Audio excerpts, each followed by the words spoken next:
Welcome, everybody, to another episode of From Adversity to Abundance podcast. I am your host, Jamie Bateman, and I'm excited today to speak with a friend of mine, Matt Fore of Ice Cream with Investors, his podcast. Matt, how are you doing today? I am fantastic and so happy and excited to be here. Awesome. So, Matt, for our listeners, the two listeners who are unfamiliar with you, everybody else knows who you are. But if you could give us a little bit of context as far as who you are today and what you're up to. Yeah. So I guess I'll start with saying that I'm a leader at a Fortune 50 company today and sales organization. And that's really fun. I get the chance to lead 10 people and interact with a organization of about 50 and co-lead some of those folks. But on the side, I'm also an Ironman triathlete. So for your listeners that might be unaware of that, that's a 2.4 mile swim, 112-mile bike, 26.2-mile run. Yes, it's all in a single event, all in a single day. And then also, if that wasn't enough, I also invest in real estate and host the podcast Ice Cream with Investors. Awesome. So the closest I've gotten to an Ironman is watching my sister do an Ironman distance triathlon, which we've talked about. We drove there. I went out to lunch, watched a movie, went out to dinner, and then she was still doing the event. So I've basically done the same thing, but but no, it's I wanted to have you on the show. I mean, because we've chatted a bunch of times, and you were on the Good Deeds show with Chris and me, and I know you've been through some adversity, just like we all have, and all of our stories are different. And we're going to get into that, but I know you've kind of rebounded in a lot of ways and gotten to an abundance mindset, and you're always growing and looking at opportunities for growth. And you love real estate and investing and small business and podcasts, and we have a lot in common. So I'm excited to get into it. So for the listeners out there, can you get into your background a little bit for us? Yeah, sure. So I'll give you the short and sweet and you take me wherever you want me to go. But I grew up in a really, really small town in Southern West Virginia, not West Virginia, Southern Western Virginia. And it's a town of about 10,000 people. I mean, it was a good place to live, as people would know it if that's the town's slogan.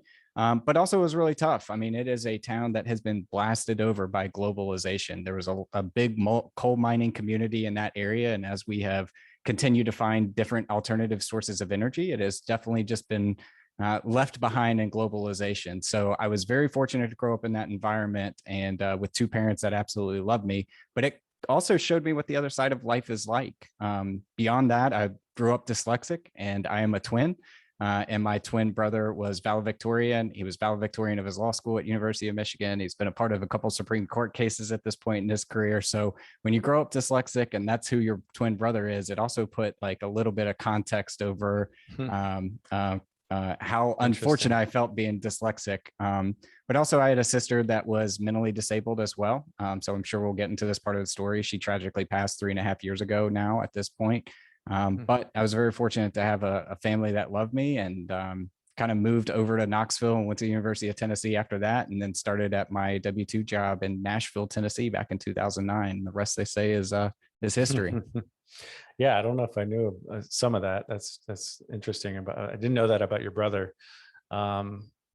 Can you give me his contact information? No, I'm joking. Yeah. I'm joking. He is smarter and better looking than me, but my mother loves me more. So we'll count it as a win. There we go. So you mentioned your sister and it's always touchy on this show. I don't want to, drill into topics that are too difficult, but you did bring up that topic on our previous show, on the Good Deeds show. And I know that was obviously, a situation that was not easy for you. Could you talk about your relationship with your sister and how that went? Yeah, sure. So my sister was 8 years older than me. So she was always a constant in my life growing up. She was always in the house. And I always knew Whitney was different, but I don't really remember I don't remember how old I was. I remember the specific moment where I finally figured it out that Whitney was different than others. And it was due to a slight temper tantrum she threw in Toys R Us. But my sister was a very memorable part of my life. And I think when you grow up with somebody that is mentally disabled and who has difficulty with the normal cognitive tasks that you take for granted every day in your life, it puts things in perspective that maybe I should be grateful for the fact that I can wash my own hair, tie my own shoes. I can make the decision to be out in the car and drive myself to go get coffee or something like that. So yeah, I don't know where you kind of want to take it from there, but yeah, go ahead. Yeah. I mean, and so she was 8 years older than you. And then you said she passed away 3 years ago. I mean, what did you learn from your relationship with her? Yeah, I remember I learned that no matter how big your difficulties are, there's always a counter advantage to your difficulties. So I'll say that Whitney had the best memory of all time. And I remember taking her to go get Starbucks one time and to get her favorite coffee, which was a grande decaf with 3 equal packets. And the GPS in my system had me going straight through the light. She's like, we need to turn left. We need to turn left. And I was like, no, Whitney, the GPS says we need to go straight. But since we were at a red light, I pulled it up and she was absolutely right. We need to go left. So even given my profession in technology sales, it always taught me that humans can be smarter than technology. There you go. Especially if you have a dumb human like myself that can't work technology. But more importantly, that people matter more than things. Whitney didn't get excited about the glamorous purses or things like that. She got excited when you got excited, to see her, when you accomplished something, when she hadn't seen you for the first time in a long time. And I think that's just some of the lessons that I've taken from her along the way. No, that's really good. I mean, I did an interview today that should be out, I'm guessing a week before this one, but with Fuquan Bilal, and that was one of the themes that came out of that episode as well, is that people, he's had ups and downs and financial success and, material success, but at the end of the day, it's people and relationships that really matter. So that's really good. I know you go ahead. I don't know if it's just because I grew up in a small town, but I mean, I like material things more importantly than anything. Sure. I like really good food and really good bourbon. A good bourbon and steak is just a nice thing to enjoy. But I've never really been driven by materialistic things. It's always been about, for me, helping someone get to where they want to go or achieving your own goal that you thought at the outset of that goal was impossible. That's really driven me. So to his point, the people and the things, people matter more than things. Definitely. What's your favorite bourbon? Dude, give me a good bourbon. Just, well, you can give me one as well. I'll give you my address, but tell me a few good bourbons, put it that way. So part of my sales territory is Kentucky. So I will tell everybody now that I am bourbon illiterate if you are in that part of the country. Okay. Probably very bourbon smart if you're not. Yeah. And we went to do a bourbon tasting with a customer over the weekend. It's a small place in Newport, Kentucky called Newberry's Coffee Company. They're only open on Friday and Saturday nights from 6 to 9, and they have 6,000 different bottles of bourbon in the place. It's the largest bourbon bar in North America. And so through that, we got to taste some very, very rare Pappy 23, Heaven Hill 27, some of the top end bourbons. But if you had to ask my staple go-to, Angel's Envy Rye, if I can find it, is probably my favorite. Okay, nice. Awesome. That's a high rye bourbon, or that's a rye? It's a rye. Okay. Yeah.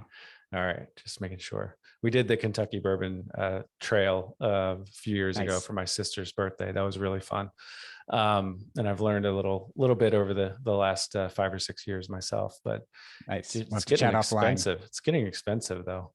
Yes, it is. Why? You don't want to take the whole time to talk about bourbon? We could, but my knowledge is limited. I might be out of set talking points in the next 2 to 3 minutes. Got it. So, we talked about your sister, and that's, I can't totally relate to that. It's just what you must have gone through over the years, and then with her passing. But it sounds like you're living your best life to honor her and live with those takeaways of people being more important than things. What are some other examples of adversity that you've dealt with? Yeah, there's two that, as we were chatting before this, that I kind of wrote down that we can chat through is one, I grew up dyslexic, and really dyslexic, I feel like, is a catch-all term for you've got an 8-year-old that doesn't really like doesn't really like schooling. But as I started to scale, I really feel like that was a challenge for me, because I remember when I was in 11th grade, I was reading at a 6th grade level. And so not in this screenshot right here, but in screenshots that people have seen me on YouTube, you can see I have stacks of books out there. And the reason why is because every time I read a book, I never throw it away. Growing up dyslexic was a very big obstacle for me when I was growing up. But my mom used to always tell me about all these famous people that were dyslexic, specifically Henry Ford. And so I just use that as, you can take that as an obstacle and be pushed down because of it, or you can take that and use it for your advantage. And how I kind of had used it for my advantage is I became decently good with technology. I kind of understand technology better than probably most. And really just trying to interact with people. I was always outgoing. I was always the athletic kid growing up and things like that. And while I still am not great with people all the time, I do have a limited patience, but use that for your advantage. So there's that. And then we can talk about the commission check story if you want to as well. Yeah. But So those are the two ones that came to mind. So how do you use the dyslexic thing to your advantage? You just, can you drill down on that a little bit more? Yeah, I think it's because when I was a kid, I didn't really care about books and magazines and things like that. I used that time more to be outside and athletic and engaging with other kids. Got it. And so because of that, I always felt like I had a more outgoing personality than most. And I got really good, not today, but really good at like public speaking. And so I've used those skills. It's funny how when you do something as a kid and you kind of find interest in it, and you never know where that's going to take you, how you end up using that skill when you're a future. So public speaking, I was part of a bunch of theater, a bunch of public debate and teams like that growing up. And that's essentially what I do today is I go around and publicly speak for sales motivation teams and things like that, but also to customers and on a podcast. So yeah, I was going to say your podcast. Yeah. I feel like the word dyslexic gets thrown around like it's, a lot of people say they have that condition, but probably not. Yeah. So I get that's definitely a real challenge, but it sounds like you just basically didn't, just to simplify it. I mean, it's at the risk of glossing over real adversity, but it sounds like you just didn't focus on that you focused on your other strengths and, catered your activity toward those strengths that you had. And develop those. And now you're in sales and run your own podcast. Yeah, I like to think of strengths and weaknesses in a couple different buckets. Strengths are the things that you're naturally good at. Weaknesses come into two different buckets. They're the weaknesses in that you're naturally bad at, and it doesn't make sense for you to ever spend time getting better at it. And then there's weaknesses where you're naturally bad at, but if you spend some time evolving, you can become decent at it, or at least serviceable. So for me, for instance, I'm not a drawer. I'm colorblind. I'm a terrible at art. Me too. I'm colorblind. Yeah, there you go. So I'm terrible at art. I was never going to be an artist and things like that. Even if I spent countless hours going down that path of trying to be good at that, I would have ended up like Rudy. I would have had one play where I did something great, but then ultimately had this skill set that wouldn't have serviced me for what my career ended up being.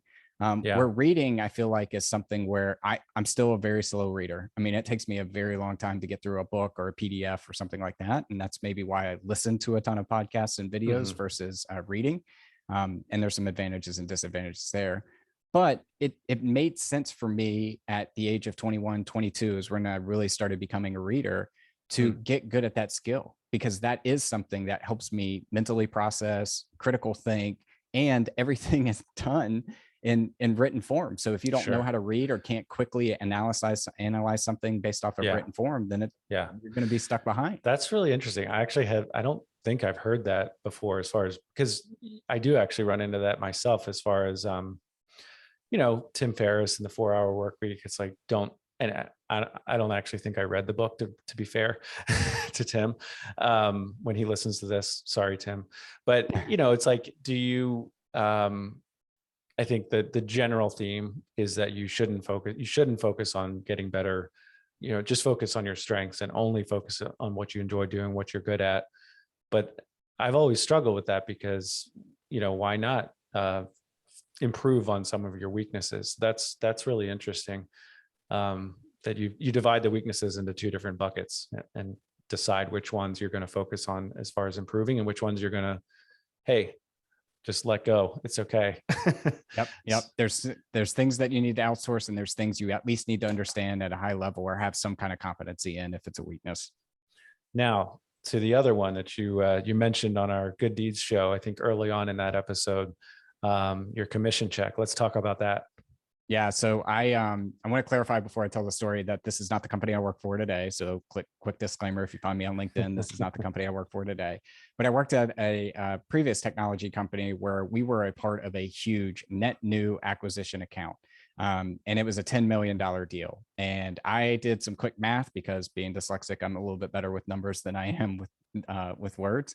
I did the math and my eyes started lighting up on the commission check I was about to receive. And how I got into investing was I was like, man, that's life-changing money.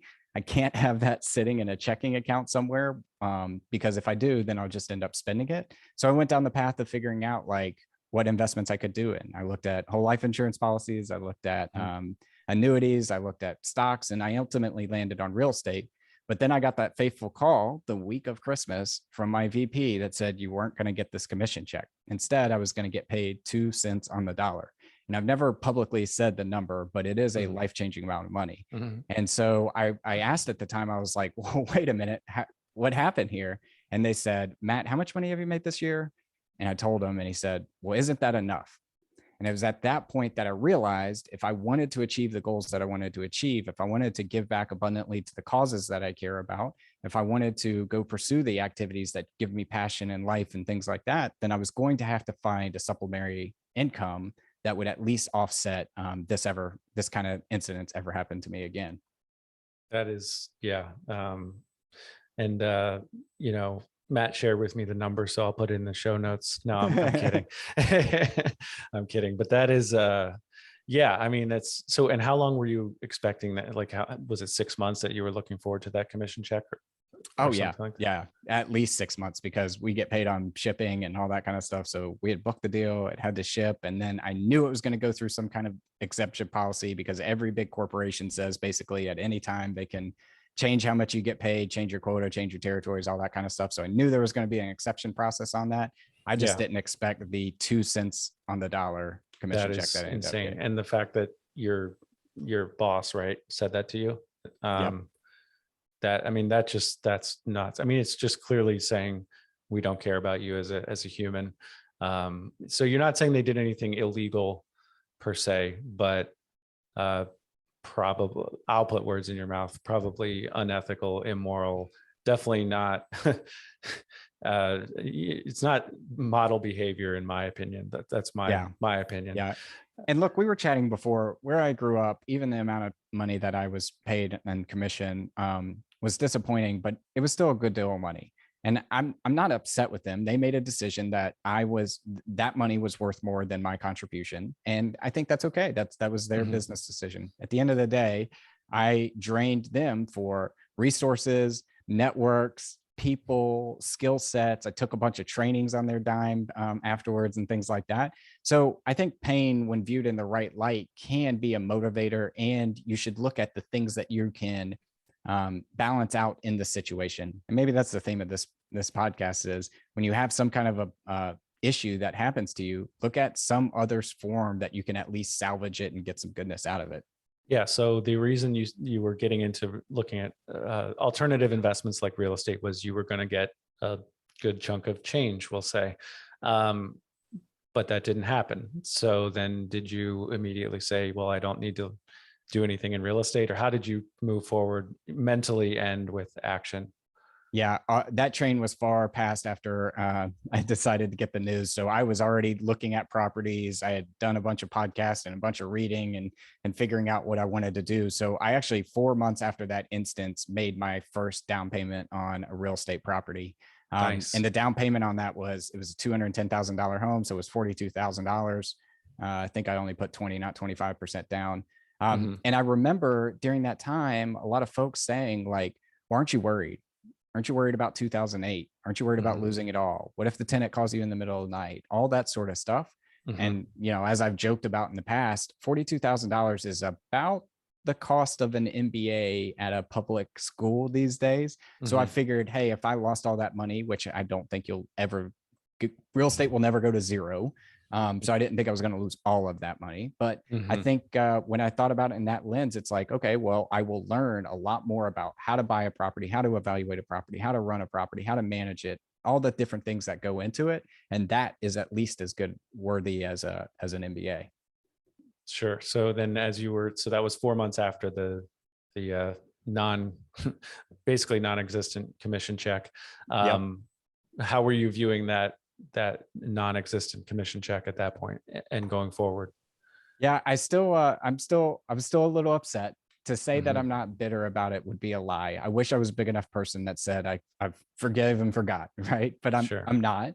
I definitely thought about how many multiple properties I could have bought with that same commission check. In fact, what was upsetting about this situation is different people on the deal got paid different amounts. So while I got paid 2 cents on the dollar, somebody got fully paid and another person got 50 cents on the dollar kind of thing.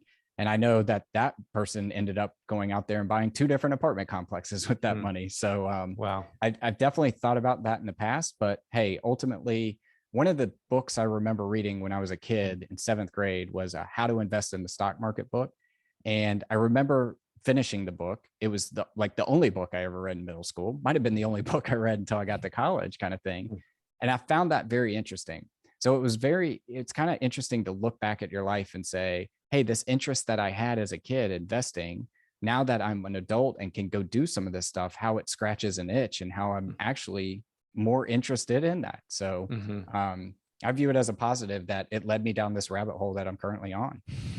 Yeah, no, that's awesome. And then how did your real estate investing progress? If you could give us the short version to where you are today, that would be great.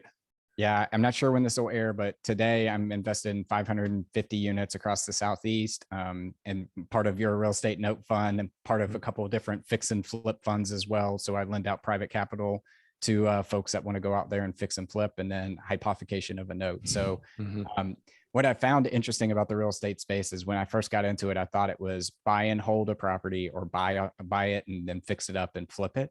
I had no idea that it was so much more than that. And I mean, we are talking about a multi-trillion-dollar industry in the United States alone. And there's so many different facets of getting involved in it that I think that's what I love about it. It's not a cookie cutter approach. You can be as creative as you want to be. And there's so many sub niches within the niche itself.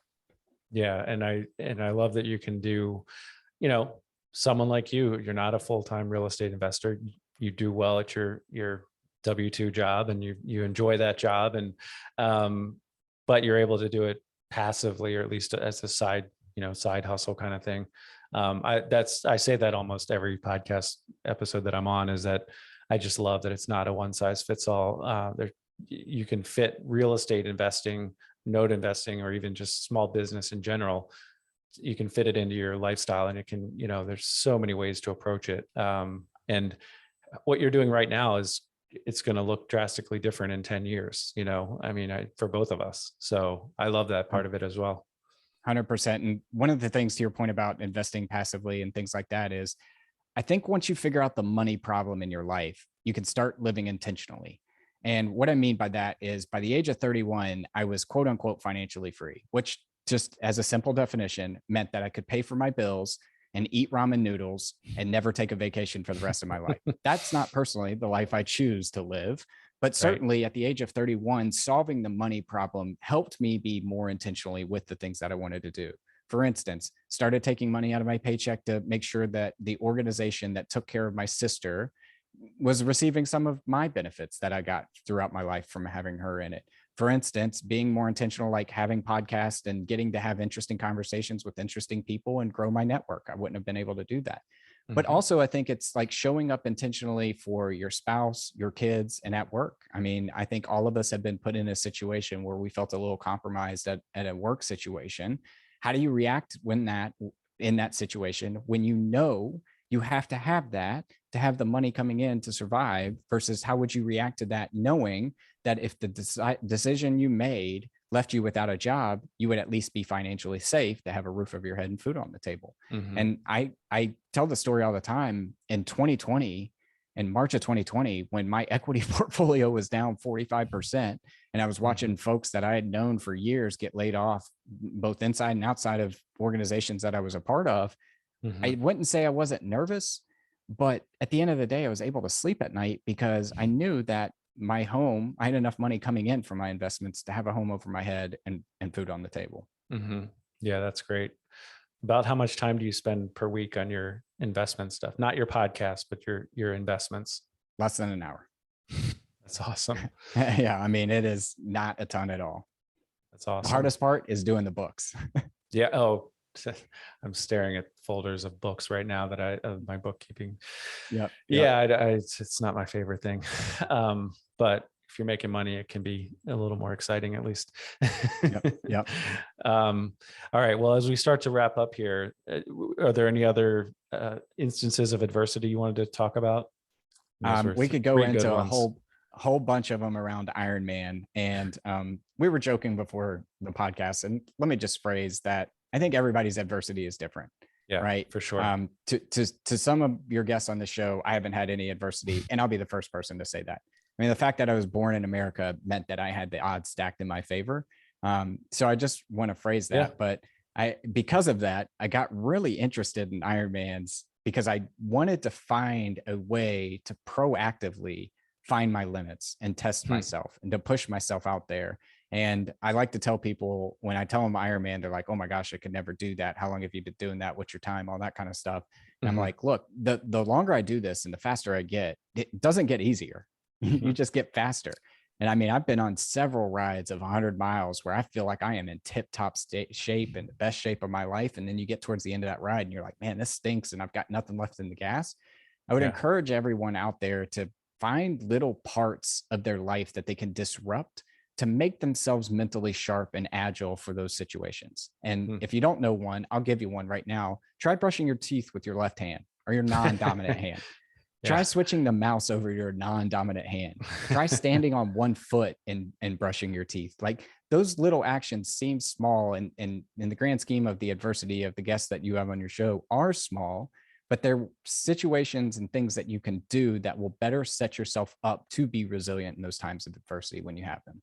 Yeah, that's really good. Yeah, I mean, the truth is, like, with the show, this is, I think, my 5th episode, and what I'm finding is, whether intentionally or not, I'm looking around and kind of measuring people's adversity and then measuring their abundance. Well, how much hardship has Matt Fore gone through? Does he meet the threshold of being on my podcast? And is he living in an abundant life enough to be on my podcast?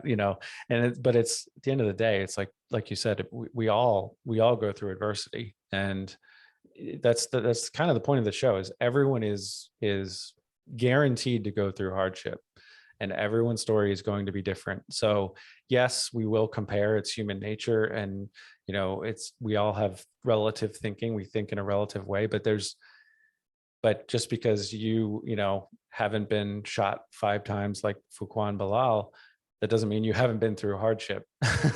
Yep. So yeah. I mean, I don't love that you had to go through hardship, but I love how you've reacted to it and handled it. And you do have a growth mindset. Every time we interact, it's always like a positive and, inspiring interaction for me.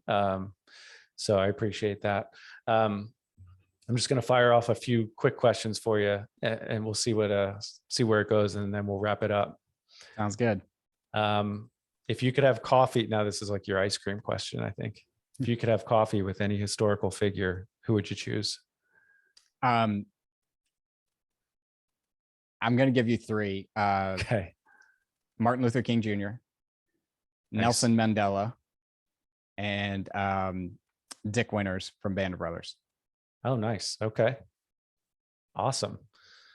I always wanted to make the joke when I listen to your show and you say dead or alive. I want to say, I'll choose alive.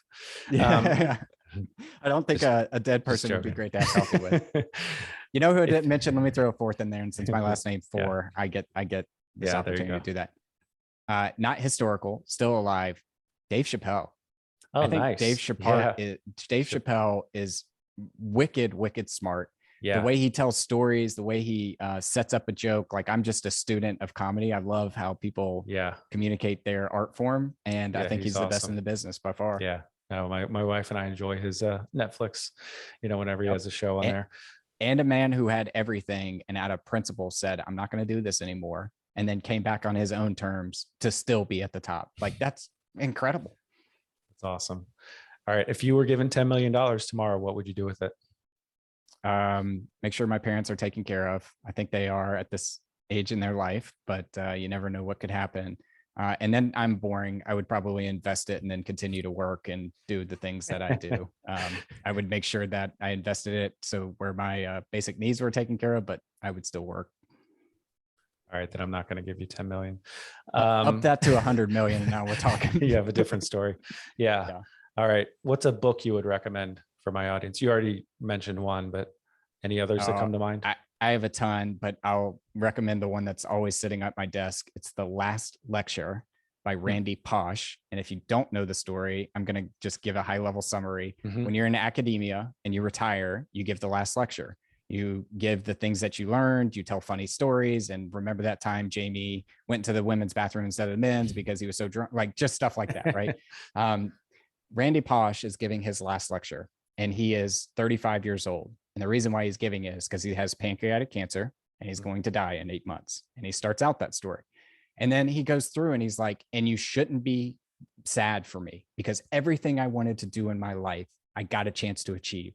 I got to go into space. I got to be an Imagineer in Disney. I got to have a family, all these different things. And it's just got these really random nuggets along the way of like talking about things, not people, not things, of his son spilling a cup of ice cream in his brand new car that had leather seats and convertible and all this kind of stuff.